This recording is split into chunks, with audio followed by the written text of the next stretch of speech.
Olá, gente, paz seja convosco. Estamos juntos mais uma vez, mais uma reflexão, a meditação em mais um tema.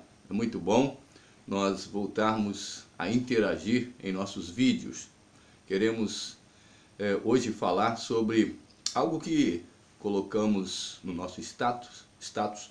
Todos os dias a gente coloca uma reflexão no status e há pessoas até que nos cobram quando nós nos esquecemos, ou por causa do trabalho, a pressa, a correria, e esquecemos de postar. E quero comentar, visto que percebemos a relevância do mesmo, há momentos que Deus nos faz receber a inspiração em um determinado assunto, e vale a pena a gente compartilhar, como nós queremos também que os que assistem os nossos vídeos compartilhem para o bem de outras pessoas à sua volta.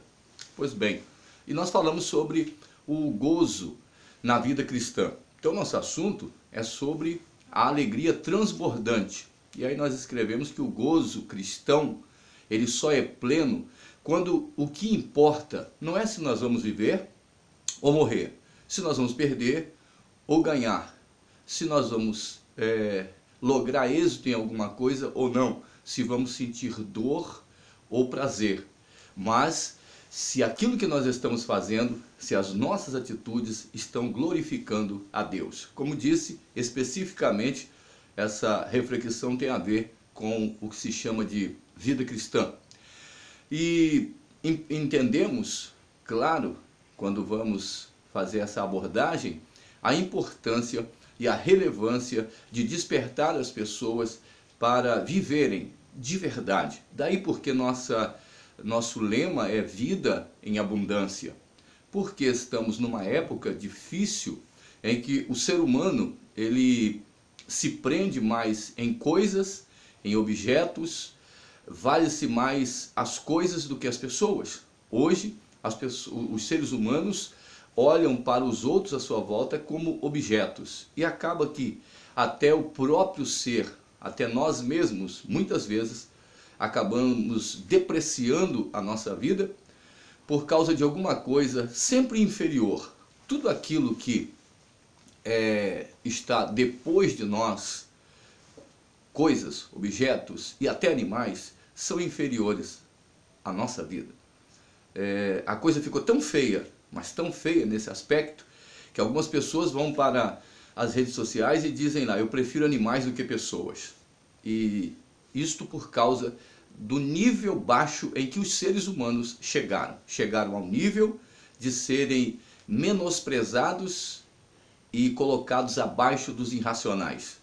E outros acabaram elevando os irracionais a um nível de seres humanos, quando na verdade é uma afronta ao Criador. Então, você que é cristão ou se diz cristão deveria olhar melhor os seus conceitos. E há pessoas que, quando nós falamos isso, ainda tendem a querer defender, falando a respeito das atitudes erradas de certos homens, de certas mulheres, que os coloca nesse nível baixo, e isso para justificar o fato de dizerem que preferem os animais.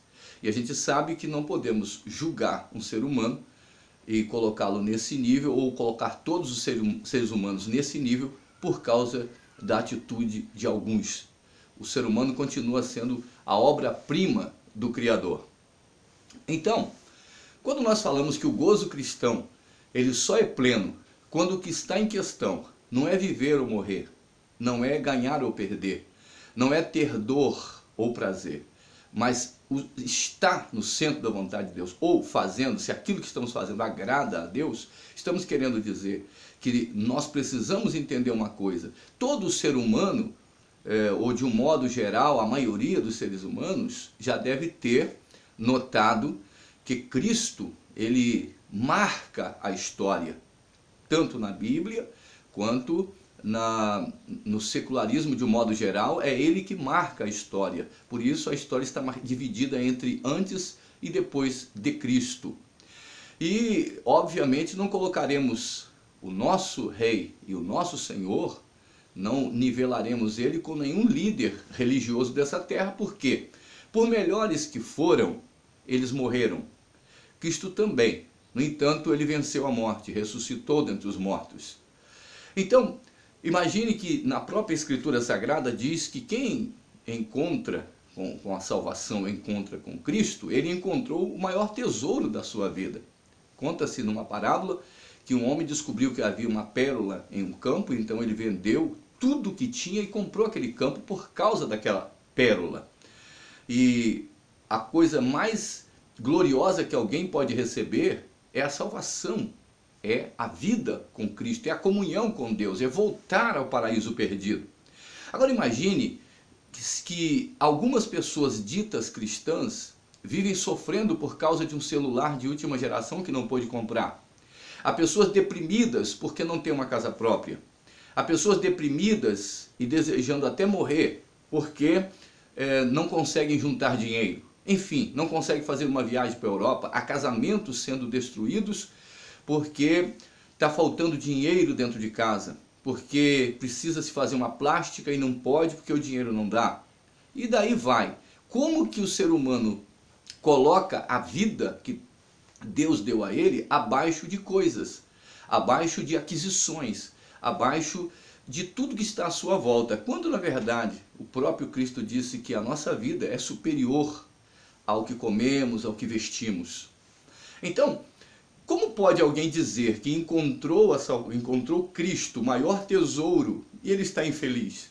Sabe, a gente ainda ouve pessoas dizerem que não é feliz porque não tem tudo o que querem.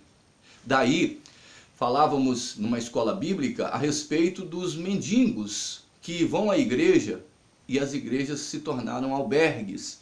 E os mendigos da fé vão ali até contrariados por precisarem tomar um banho, ou seja, de palavra, porque não é isso que eles querem. Eles querem uma sopinha, eles querem uma comidinha e depois eles vão voltar para a sua mendigaria, debaixo da sua ponte, ou debaixo da marquise de suas conveniências e também de suas rebeldias, porque geralmente são pessoas insubordinadas à lei, são pessoas que não querem ter que obedecer certas regras que são normais para os seres humanos. Então a igreja se tornou o albergue, não é? Se alguém anunciar que lá tem que tomar banho, se anunciar que lá na igreja tomar banho seria a vida de santidade, se anunciar na igreja que as feridas precisam ser tratadas, se anunciarem na igreja que as pessoas que vão para lá precisam renunciar à sua vida sem regras, sem leis, elas não voltam ali. Sabemos que pessoas pobres é uma coisa e mendigos compreendem uma outra coisa. Todo pobre tem pelo menos um barraquinho para morar, mas o mendigo ele quer ficar na rua e a maioria não quer voltar a ingressar na vida social que nós consideramos normal. Eles querem viver daquela maneira porque não querem prestar satisfação da sua vida para ninguém. No entanto, ocupam o município, o estado, o país, eles ocupam as ruas. Se eles não querem ocupar ninguém, deveriam ir morar na lua, não é isso? Por quê? Porque eles estão ocupando. Dependem da comida que nem que caia no lixo, mas não é deles. Então veja que isso é uma insanidade. Em termos de fé, estamos usando isso como analogia, em termos de fé, pessoas vão à igreja para buscar alguns momentos de felicidade, como cantou Odair José certa vez, que disse que felicidade não existe, o que existe na vida são momentos felizes. Ele devia estar falando da vida particular que levava. Pois bem, então, algumas pessoas procuram a igreja como albergues apenas para comer uma sopinha, para ter alguma coisa ali e logo vão voltar para a sua vida que não coincide com comida cotidiana, não coincide com uma cama, com um teto, enfim, estão no relento. E não é a hora, ou já passou da hora, de muitas pessoas abandonarem as ruas e viverem para Deus e viverem uma vida abundante? Não está na hora das pessoas levarem Cristo a sério? Os cristãos de verdade não são mendigos. O segredo não está na cidade, o segredo não está no emprego, o segredo não está no dinheiro. O segredo de uma vida de gozo, de uma vida feliz, de uma vida satisfatória, não está nos muitos amigos. O segredo, poderia fazer uma lista de coisas que não vão te trazer felicidade. O segredo está em Cristo. E algumas pessoas têm Jesus como o albergue, aonde eles vão ali buscar alguma coisa para comer. E você vai ouvir as pessoas falando ali, vergonhosamente, aquelas mensagens falsas. Hoje essa prova acaba. Hoje você vai ter vitória. Hoje você vai vencer. E a gente sabe que isso é mentira. Porque a maior vitória é Cristo, é comunhão com Ele, é vida com Ele. E outra coisa, toda pessoa para ser promovida, você sabe disso, seja cristão ou não, é necessário prova. Assim que você começa a estudar, dias depois você vai receber prova, seja no seminário, seja para medicina, seja para qualquer coisa que você vai fazer um curso, você tem que ter prova. Então a prova não é para humilhar. E a gente vê pessoas chorando, correndo para ditos albergues espirituais, pedindo para ficar livre da prova. E a gente fica triste, porque se nós assistirmos, veremos essas mesmas pessoas ali, fazendo longas campanhas e repetindo aquela história e nunca abandonam isso. Deus não precisa disso para nos atender. Não que eu esteja aqui falando contra quem faz as suas campanhas. Deus vai atender dentro e fora das campanhas, porque Deus, uma vez nós o invocando, Ele nos responderá. Então, por que levar uma vida paupérrima quando que tudo que eu preciso para ser feliz está em Cristo? Agora, se você vem ao Evangelho e você é infeliz, se você está no suposto Evangelho que você diz servir a Cristo e você está desequilibrado, você está dominado por vícios, você não consegue deixar a vida que você se propôs a abandonar e você vive correndo atrás de paliativos, com certeza você ainda não conhece esse Jesus, que está na Bíblia Sagrada. Talvez você lê periódicos de vários autores importantes. Talvez você já buscou ajuda, ou esteve, não é? Procurando vários tipos de socorro na sua vida, e não encontrou e continua lutando para encontrar, e na realidade, o que você encontrou foi apenas desilusão, mas você está no Evangelho. E aí você diz, é isso o Evangelho? É isso a alegria verdadeira?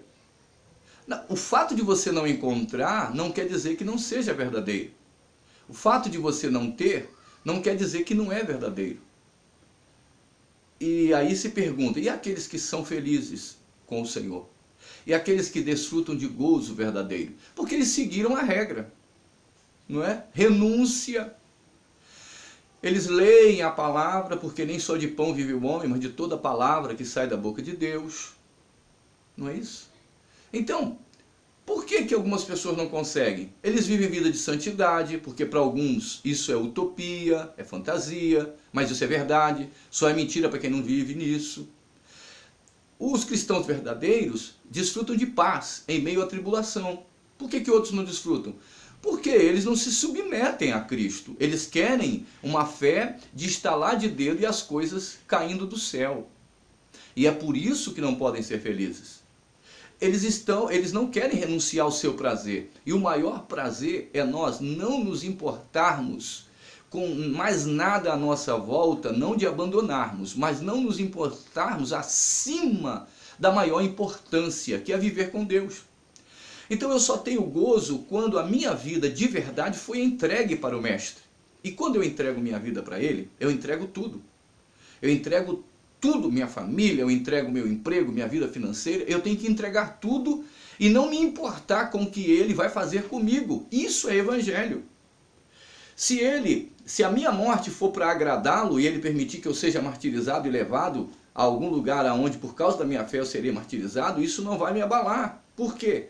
Porque eu me entreguei para Ele.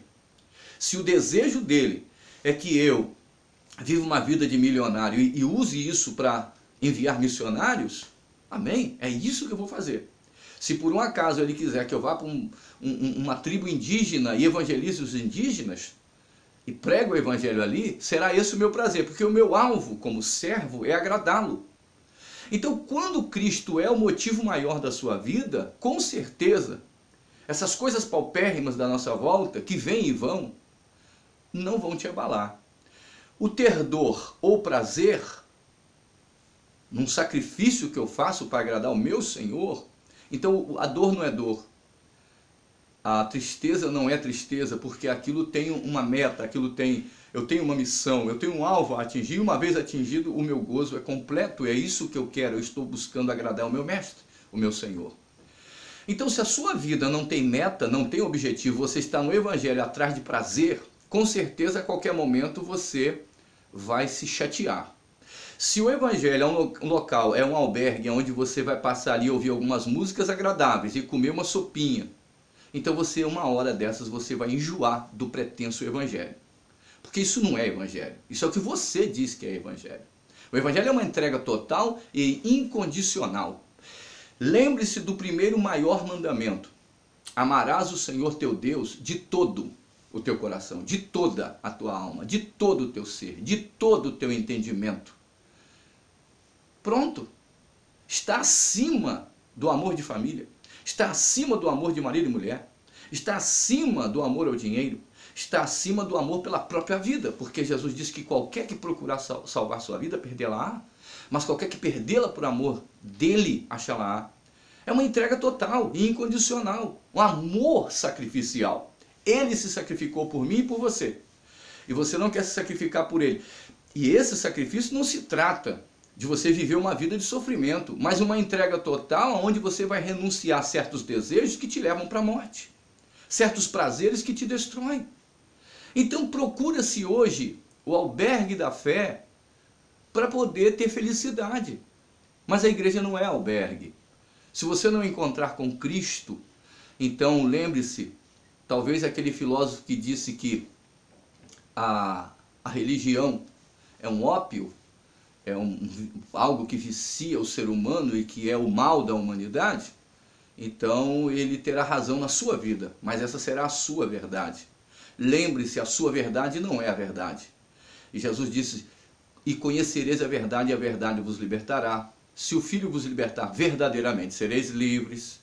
E você ainda não ficou livre dessa situação. É por isso que, infelizmente, temos que lidar com essa situação de cristãos tirando a própria vida, porque estão no Evangelho como se a igreja fosse apenas um albergue, como se fosse um local onde as pessoas servem comidinhas. Não tenho nada contra esse trabalho que faz nas ruas. Se você puder tirar o mendigo de lá, maravilha. Agora, se você fica dando sopinha para ele, você está alimentando essa pessoa na sua vida de miséria. Só isso que você está fazendo e pensa que está agradando a Deus e não está. Porque eles precisam entender que eles estão nessa situação, mas podem sair e serem úteis para a sociedade e não viverem como parasitas. Ou seja, é uma vida, hoje passava e via um senhor jogado dormindo no meio da rua, no meio da poeira, da sujeira. Muitos ali, quando a gente vai chamar, porque eu já fiz isso, eu também já entreguei isso na rua, a gente vai chamar, eles não querem sair. E se a gente oferecer emprego, alguns até nos ofendem, porque não é isso que eles querem, como eu disse inicialmente. Por isso, sua vida cristã pode ser abundante. Jesus veio para desfazer as obras do diabo. E eu fico espantado como alguns, que dizem conhecer o Evangelho ainda querem defender pessoas que penduram forcas no pescoço, se matam. Alguns dizem que eles descansam em paz. Não estou aqui para questionar isso, mas por favor, você sabe que quem mata uma vida é assassino. E você sabe que assassino não entra no céu. Quando o ser humano chega a esse limite, por onde foi que ele entrou? Por favor, vamos parar para pensar? Quem encontra com Cristo não vai procurar a morte, porque já encontrou a vida. E vida em abundância, tá bom? Então desperte para ter uma vida que seja aprovada diante de Deus, começando pela renúncia da tua velha natureza, começando pela renúncia do tipo de vida que você leva, paupérrima, vergonhosa e triste. Você não precisa disso, nós não precisamos. Faça do barraco uma mansão, porque há pessoas vivendo na mansão como se fosse um barraco. Faça do inferno o céu, porque há pessoas vivendo no céu como se fosse no inferno. Faça do santuário um lugar santo, porque há pessoas que estão fazendo disso uma outra coisa que não é digna de comentário. Então, vamos voltar e viver para Deus, e aceitar e entender e praticar o verdadeiro Evangelho. Vamos voltar a ter vida, vida em abundância, vida emocional, vida psicológica, vida espiritual. Quantas pessoas que nós conhecemos que estão desfrutando de gozo espiritual. E se você não está, você entrou pelo caminho errado. E a culpa não é de Deus. Está só em você. E outra coisa, a senha da vida cristã é a fé. O meu justo viverá pela fé. E se ele recuar, minha alma não tem prazer nele. Então, entre por esse caminho. Entre pelo caminho da comunhão, da entrega total e incondicional. E você terá vida. E vida em abundância. Tá bom? Shalom.